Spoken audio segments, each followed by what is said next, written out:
దేవునికి నమ్మకంగా ఉంటే దయ్యాలు శోధించడం మొదలు పెడతాయి. పై అధికారికి నువ్వు నమ్మకంగా ఉంటే నీ పక్కోళ్ళు శోధించడం మొదలు పెడతారు. ఫ్యామిలీలో నువ్వు నీ భర్తకు నమ్మకంగా ఉంటే నమ్మకత్వాన్ని కోల్పోయిన స్త్రీలు నిన్ను శోధించి నిన్ను కూడా పాడు చేయడానికి ట్రై చేస్తారు. ఇతరులని ఆ వ్యక్తి మీదకి ప్రేరేపించి డిస్టర్బ్ చేయడానికి ప్రయత్నం చేస్తారు. దేవుని కోసం నిలబడితేనేమో దయ్యాలు ఎగబడతాయి మన మీదకి.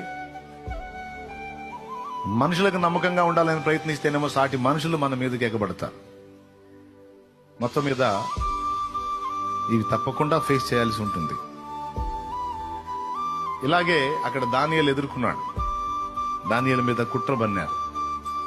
వేట కుక్కల్లాగా వెతికారు, ఎక్కడన్నా ఏ తప్పులోనన్నా దొరుకుతాడేమో బుక్ చేద్దామని.